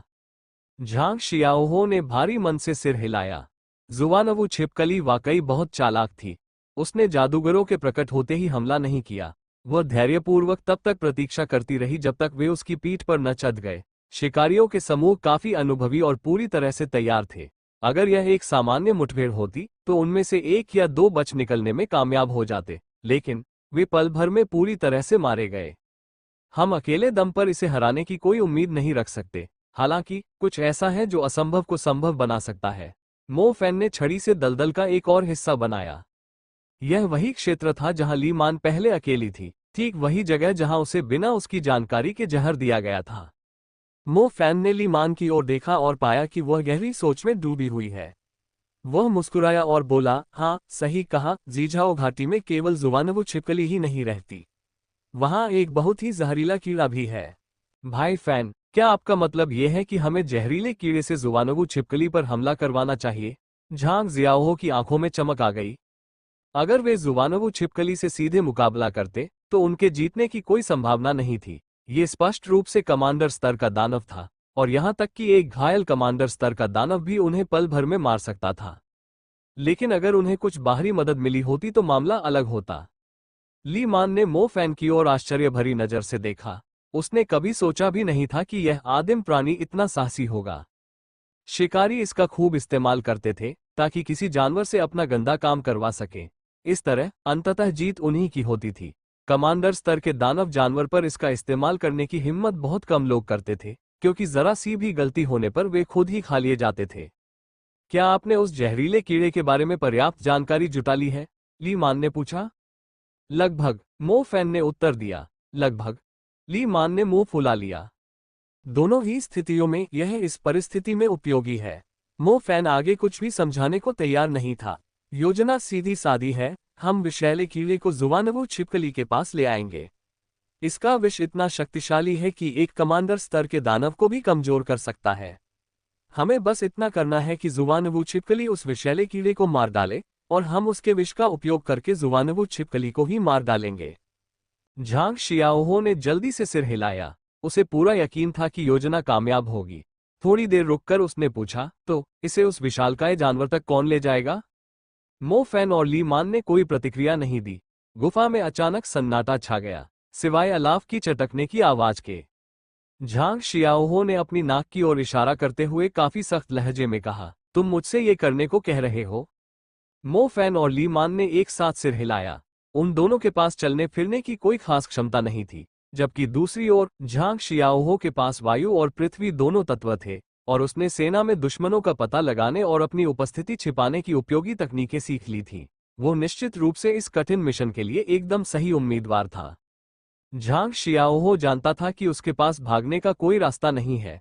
उसने धीमी आवाज में बुदबुदाया, मुझे ऐसा क्यों लग रहा है कि तुम दोनों इस नतीजे पर पहले ही पहुंच चुके थे।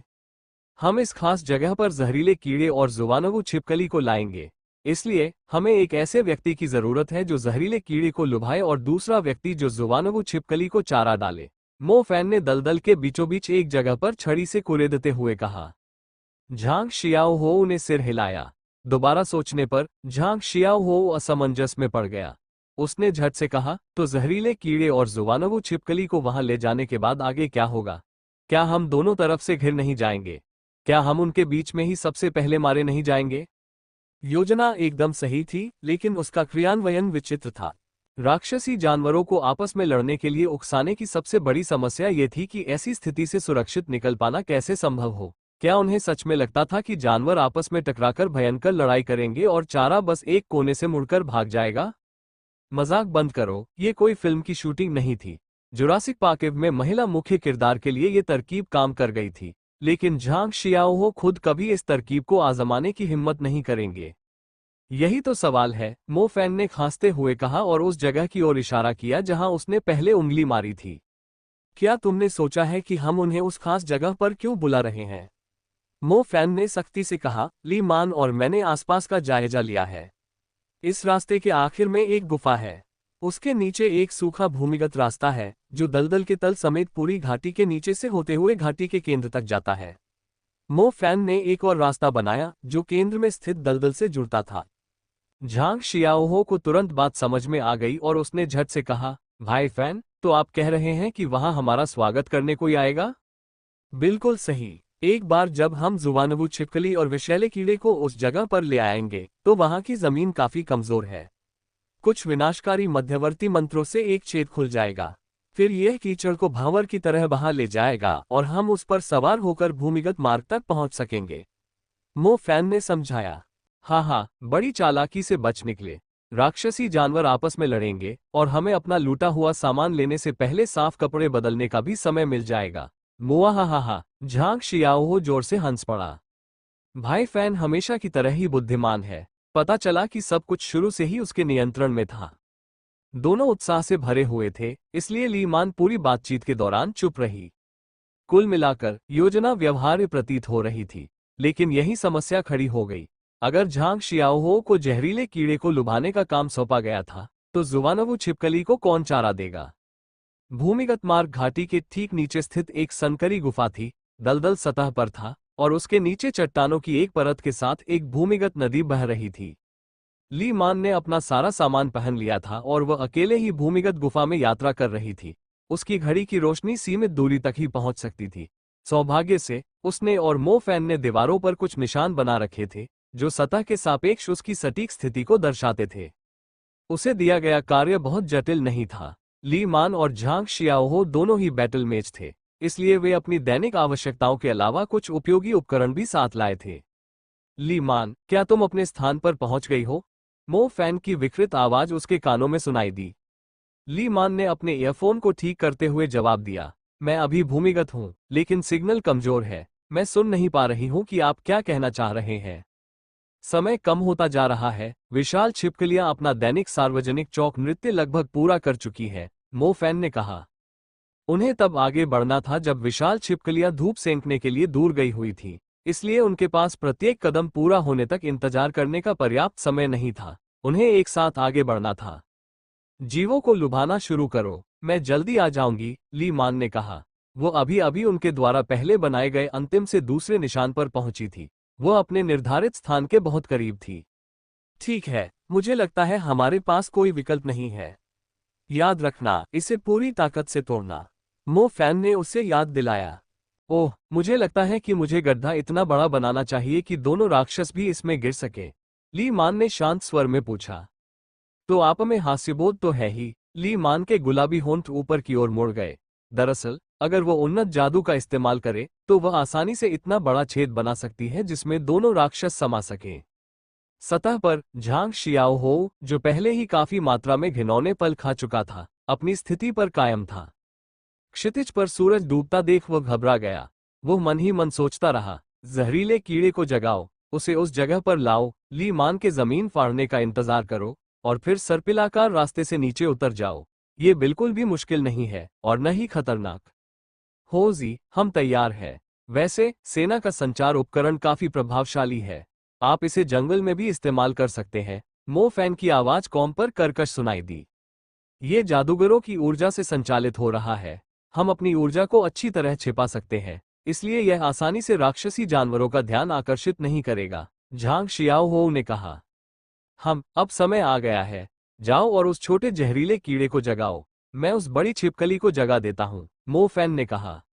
जरूर, झांग शियाओहो ने दृढ़ निगाहों से सिर हिलाया। उसने असाधारण रंगों वाले दलदल के इस हिस्से का त्वरित अवलोकन किया। यहाँ का दलदल घाटी के बड़े दलदल से अलग था। यह विषैले कीड़े का इलाका था। दोनों राक्षसी जीव आमतौर पर अपने अपने काम से काम रखते थे। झांग शियाओहो ने उस विष के प्रतिकारक फल खा लिए थे। वह साहसपूर्वक दलदल में गया और पृथ्वी तरंग का प्रयोग किया, जिससे कीचड़ एक विशाल ज्वार की तरह हिल उठा। चलो चलो, मुझे मजबूर मत करो कि मैं तुम पर मध्यम स्तर का जादू इस्तेमाल करूं, झांग शियाओहो ने दलदल पर चिल्लाते हुए कहा। जब तक पानी में कीचड़ मिला हुआ था, झांग शियाओहो अपनी जादुई शक्ति से उसे नियंत्रित कर सकता था। परिणामस्वरूप पहले शांत पड़ा दलदल भयंकर उथल पुथल में बदल गया और कीचड़ चारों ओर फैल गया। झांग शियाओहो को बताया गया था कि वह जहरीला कीड़ा काफी अत्याचारी था। वह निश्चित रूप से अपनी आरामदायक नींद में खलल डालने वालों का पीछा करेगा। हालांकि झांग शियाओहो को यह नहीं पता था कि मो फैन को ये बात कैसे पता थी। आखिरकार एक जवाब, झांग शियाओहो ने कीचड़ के उस ज्वार को देखा जो आश्चर्यजनक रूप से हवा में बहुत ऊपर उठ रहा था।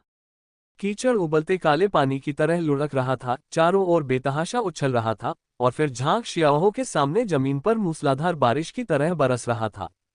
कीचड़ भरे पानी से एक लंबा शरीर अचानक बाहर निकला। पहली नजर में ऐसा लग रहा था मानो कोई विशालकाय अजगर पानी की तलहटी से अचानक हवा में उछल पड़ा हो, लेकिन उस शरीर के दोनों ओर विशालकाय अंग थे। उस विशाल पेड़ की दो शाखाएं सतह पर फैली हुई थीं। वहां किनारे पर 30 मीटर ऊंचा एक पेड़ था, और पता चला कि उसकी ऊंचाई भी उन विशाल शाखाओं के बराबर थी। एक जोड़ी, दो जोड़ी, 3 जोड़ी, 7 जोड़ी। उसका आधा शरीर अभी भी दलदल में दबा हुआ था, लेकिन उसके 14 अंग पहले ही बाहर निकल चुके थे। कीचड़ से एक बदसूरत सिर निकला, जिसके जबड़े विशाल कैंची की तरह नुकीले थे। उसने अपना खून से सना मुंह चौड़ा खोला और जमीन पर खड़े उस नन्हे इंसान पर चीखने लगा। चीख के बाद तेज हवा का झोंका आया और कीचड़ के छींटे मारते हुए झांग शियाओहो के चेहरे पर जा लगा। झांग शियाओहो ने उस विशालकाय जीव को भावहीन चेहरे से देखा। छोटा छोटा जहरीला कीड़ा। झांग शियाओहो को ऐसा लग रहा था मानो उसके अंदर अरबों आवाजें, गालियां और अपशब्द कह रही हो। क्या कोई मुझे बता सकता है कि इसमें छोटा क्या है? मैं तो इसके पैर के बाल से भी छोटा हूं। एक कनखजूरा, एक विशालकाय दलदली कनखजूरा। सामान्य तौर पर अगर कोई कनखजूरा इंसान की उंगली जितना लंबा होता, तो उसे खुद पर गर्व होता, लेकिन उसके सामने मौजूद उस कनखजूरे की बात करें तो इंसान इतना बड़ा नहीं था कि उसके दांतों के बीच की जगह को भर सके। झांग शियाओहो पूरी तरह से स्तब्ध था। उसने कांपती हुई आवाज में मो फैन से कहा, भाई भाई फैन, मैं जाग गया हूं, मैं जाग गया हूं। तो फिर आप चुनाव क्यों नहीं लड़ रहे? झांग शियाओहो को लगभग मौके पर ही हार मानने का मन कर रहा था, लेकिन ये सोचकर कि उसका भाई फैन उसे कभी मौत के मुंह में नहीं भेजेगा, उसने तुरंत अपने दिल में उठ रहे डर को दबा लिया। हवा का मार्ग, पृथ्वी तरंग। झांग शियाओहो ने गति बढ़ाने वाली दोनों क्षमताओं का एक साथ प्रयोग किया और खुद को कीचड़ में दौड़ने वाले एक छोटे चूहे में बदल लिया।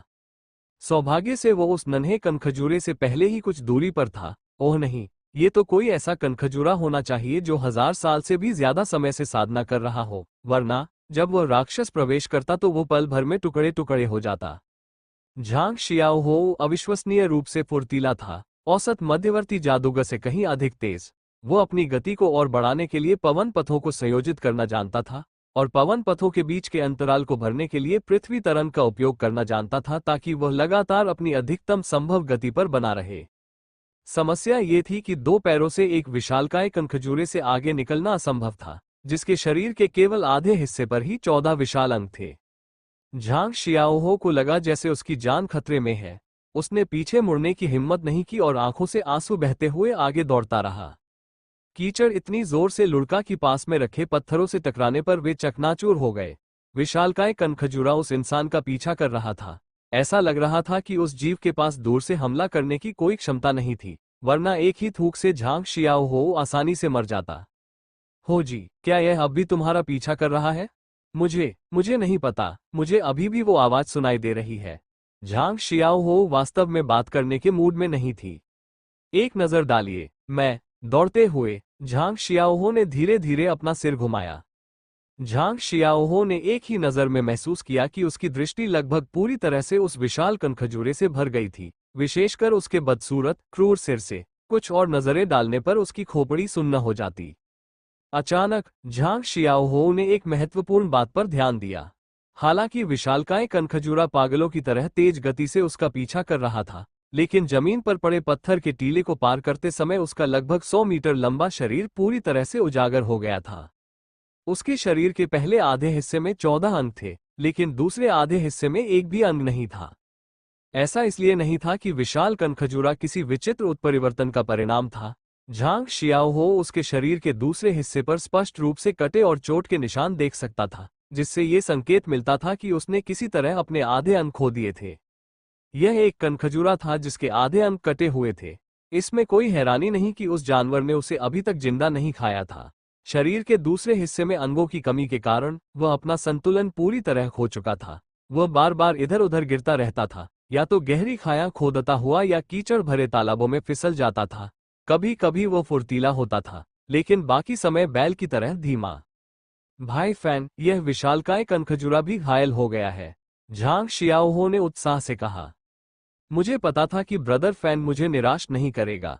हम सावधान रहना। हालांकि वह दूर से हमला नहीं कर सकता, लेकिन अगर वह अपने सिर से तुम पर वार कर दे तो तुम गंभीर खतरे में पड़ जाओगे। ओह, मैं बताना भूल गया, जो मैंने तुम्हें पहले खाने के लिए दिए थे वे असल में पल नहीं थे, वे विशाल कनखजूरे के अंडे थे। इसलिए उसे तुम्हारी सांसों में अपने बच्चों की गंध आ जानी चाहिए।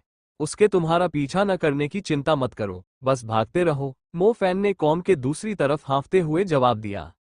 झांग शियाओहो एक पल के लिए स्तब्ध रह गई। मुझे चिंता करने की कोई जरूरत नहीं। उसके भीतर घृणा की भावना उमड़ पड़ी। झांग शियाओहो ने कभी नहीं सोचा था कि मो फैन अपने साथियों को इस तरह फंसाएगा। पता चला कि उसकी कही कोई भी बात सच नहीं थी, सिवाय इसके कि उस चीज का इस्तेमाल विषनाशक के रूप में किया जा सकता था। अरे यार, आगे जमीन खत्म होती जा रही है। झांग शियाओहो ने महसूस किया कि उसके सामने एक विशाल कीचड़ का कुंड है। उसे जमीन तक पहुंचने से पहले पानी के ऊपर से 200 मीटर से अधिक की दूरी तय करनी होगी। उसने अपने पीछे दौड़ रहे विशालकाय कनखजूरे पर एक नजर डाली, जो मात्र 100 मीटर दूर था। हे भगवान, ये तो लगभग अपनी लंबाई के बराबर ही दूर था। अब झांग शियाओहो के रुकने का कोई रास्ता नहीं था। उसे बस यही उम्मीद थी कि कीचड़ काफी गाढ़ा हो और उसमें पृथ्वी तत्व की मात्रा अधिक हो, वरना अगर वह कीचड़ में डूब गया तो सब कुछ खत्म हो जाएगा। अपने दांतों को भींचते हुए झांग शियाओहो ने अपनी गति बनाए रखी और कीचड़ को पार करते हुए लगातार विंड ट्रैक और अर्थवेव का प्रयोग करते रहे। हवा के प्रवाह से बनी एक लंबी वायुधारा 200 मीटर लंबे कीचड़ के कुंड के ऊपर से गुजरी। पृथ्वी की लहर तेजी से आगे बढ़ी और कीचड़ का उपयोग करके एक रास्ता बनाया। झांग शियाओहो ने पानी में कीचड़ को नियंत्रित किया और उसके ढेलों को तेजी से इकट्ठा होने के लिए मजबूर किया, जिससे वे जल्दी से सिकुड़कर तालाब की सतह पर एक कीचड़ भरा रास्ता बना गए।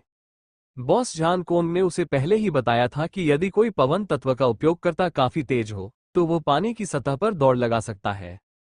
कीचड़ की चिपचिपाहट पानी की तुलना में काफी अधिक थी, जाहिर है उस पर दौड़ना पानी की तुलना में आसान होना चाहिए, है ना? झांग शियाओहो ने इस मुश्किल चाल को अंजाम देने के लिए अपनी जान तक जोखिम में डाल दी थी। जैसे ही उसने अपने जादुई बूट्स का इस्तेमाल करने की तैयारी की, जो उसका आखिरी तुरुप का पत्ता थे, उसके पैरों के चारों ओर एक अनोखी चमक फैल गई। वो अपने पैरों को कीचड़ में फंसने से बचाने के लिए हर संभव कोशिश कर रहा था। ओह वाह वाह वाह वाह! झांग शियाओहो जोर जोर से चिल्लाते हुए पूल के पार दौड़ पड़ा। कीचड़ को हटाते हुए पूल के बीचों बीच एक साफ रास्ता बन गया। अगर उसके पीछे दौड़ता हुआ वह विशालकाय कनखजूरा न होता, तो वह अपने दोस्तों को अपना नया करतब दिखाने में जरा भी संकोच न करता। भाई भाई फैन, मैं लगभग पहुंच ही गया हूं, धिक्कार है। जैसे ही झांग शियाओहो अपने गंतव्य पर पहुंचने वाला था, उसने अपने सामने एक विशाल काला चलता हुआ पहाड़ उठते हुए देखा। झांग शियाओहो ने उस दिन अंधेरे के कारण उस जीव की केवल धुंधली आकृति ही देखी थी। अब सूरज की आखिरी किरण के नीचे वो अंततः मांस के उस विशालकाय लोथड़े का असली रूप देख सका। सदमे से उसका दिल चकनाचूर हो गया। यह एक शुवानवु विशालकाय छिपकली थी। जुवानवु विशाल छिपकली की पीठ पर एक चपटा विशाल कवच था। शिकारी समूह ने गलती से इसे समतल जमीन समझ लिया था जब उन्होंने उस पर कदम रखा। शुवानवु विशालकाय छिपकली का शरीर और भी बड़ा था। उसके हिलने से पूरा दलदल कांप रहा था। झांग शियाओहो उस विशालकाय जीव से अभी भी कुछ दूरी पर था, लेकिन उसकी जबरदस्त उपस्थिति के कारण उसे ऐसा लग रहा था मानो वो बिल्कुल उसके सामने खड़ा हो। ये जीव विशालकाय कनखजूरे से कहीं ज्यादा डरावना था। भाई फैन, क्या आपको यकीन है कि वे आपस में लड़ेंगे? झांग शियाओहो का गला कांप रहा था और उसने अविश्वास भरे लहजे में ये बात कही। मैंने इसे कनखजूरे के पैर खिला दिए हैं, वे जल्द ही लड़ने लगेंगे, मो फैन ने आत्मविश्वास भरे स्वर में जवाब दिया। भाई फैन, आप यहाँ क्या कर रहे थे? झांग शियाओहो का मन किया कि वो मो फैन के सामने घुटने टेक दे। वे दोनों बुरी तरह घायल हो गए थे और मैंने कनखजूरे के जहर को खत्म करने का तरीका ढूंढ लिया है, इसलिए अब उससे हमें कोई खतरा नहीं है। चोट के कारण जुवानवु विशाल छिपकली की चाल धीमी है, नहीं तो हम अब तक मर चुके होते, मो फैन ने जवाब दिया। जैसे जैसे वे दोनों एक दूसरे के करीब आते गए, दलदल में भीषण अराजकता पैदा करने वाले वे दो विशालकाय जीव एक दूसरे से टकराने के कगार पर थे। लेकिन उनके बीच वे इंसान खड़े थे जिन्होंने उन्हें क्रोधित किया था। उनकी पहली प्राथमिकता थी कि वे आपस के झगड़े को सुलझाने से पहले उन कीड़ों से छुटकारा पाएं। इसलिए दोनों विशालकाय जानवरों ने उनके भागने के सभी रास्ते पूरी तरह से बंद कर दिए। उन्होंने तय किया कि वे बाद में बात करेंगे जब उन दो साहसी छोटे चूहों का काम तमाम हो जाएगा। ली मान, भंवर, चट्टानों की परत को अभी फाड़ दो, मो फैन ने पास में खड़ी ली मान को संचार उपकरण के माध्यम से तेजी से चिल्लाकर कहा। झांग शियाओहो उस छोटे से रेतीले टीले पर पहुंच चुका था। अब उसके पास यही एकमात्र उपाय था कि वो समय रहते भंवर के प्रकट होने की प्रार्थना करे। जिस रेतीले टीले पर मो फैन और झांग शियाओहो दौड़ लगा रहे थे, ठीक उसके नीचे ली मान ने अपनी टॉर्च की रोशनी अपने ऊपर मौजूद नम चट्टानों की परत पर डाली। चूंकि विस्फोट करके छेद खोलने के बाद कीचड़ से छेद बंद होने की संभावना थी, इसलिए ली मान को तब तक इंतजार करना पड़ा जब तक कि दोनों सही स्थिति में न आ जाएं। उसके बाद ही उसने कोई कदम उठाया। तेजी से गिरती किरणें ली मान के चारों ओर एक चमकदार सुनहरा नक्षत्र भव्यता से फैल गया। ली मान ने अपनी ऊर्जा बचाने का कोई इरादा नहीं किया। उसने तुरंत एक उन्नत जादू का प्रयोग किया।